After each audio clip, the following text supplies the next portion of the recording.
दोस्तों नमस्कार। बिहनिया संझा से मैं कौशल तिवारी। गलत आदमी भी कितना सही और मूर्ख आदमी भी कितना ताकतवर हो सकता है, इसका अंदाजा किसी को नहीं था। अच्छे दिन की लालच ने सब कुछ उलट दिया। नरसंहार के इस भयावह दौर के बाद भी यदि सत्ता की जिम्मेदारी से इतर लोग धर्म और राष्ट्रवाद के चक्कर में पड़े थे, तो इसका मतलब साफ है कि पिछले कई दशकों से नफरत का जो बीज बोया गया था वह फलने फूलने लगा है।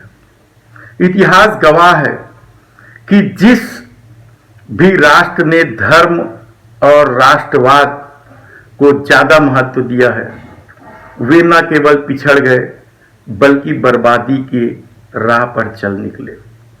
ऐसे में कोरोना की महामारी जो तांडव मचाया है, उसे दूसरे देशों की तुलना करना सिर्फ लोगों को भ्रम में डालना है।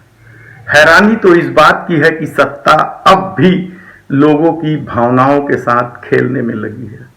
देश का आर्थिक ढांचा बुरी तरीके से चरमरा गया है और आर्थिक ढांचे के गड़बड़ाने की वजह से महंगाई और बेरोजगारी अब तक के सबसे उच्चतम स्तर पर आ गई है। लोगों का जीना दूभर होता जा रहा है, लेकिन सत्ता को अपनी रईसी बरकरार रखने सेंट्रल विस्टा की जरूरत है और अभी अपनी छवि चमकाने के लिए हिंदू मुस्लिम ही चाहिए। यह ठीक है कि कोरोना वैश्विक महामारी है, लेकिन वैश्विक चेतावनी को आपने ध्यान क्यों नहीं दिया? क्या यह सत्ता की लापरवाही नहीं है?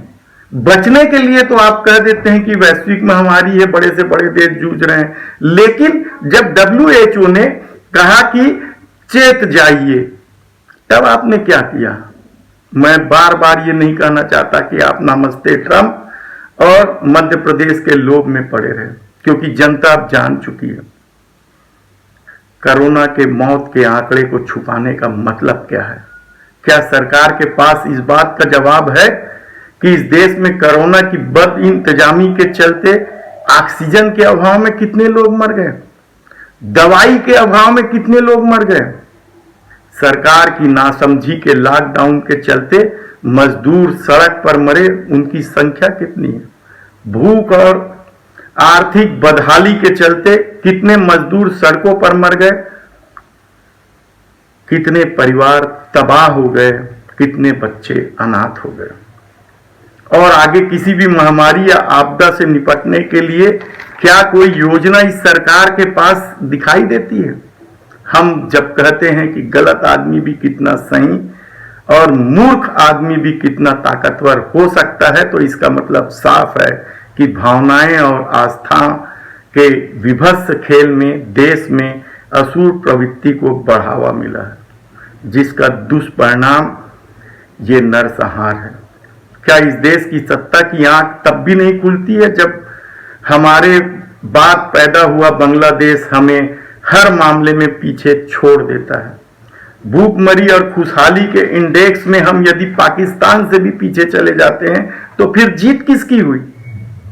और यह सब सत्ता की नासमझी की वजह से हो रही है, क्योंकि सत्ता को आज भी इस बात की समझ नहीं है कि सरदार पटेल की बड़ी मूर्ति बना देने से नेहरू का कद छोटा नहीं होता।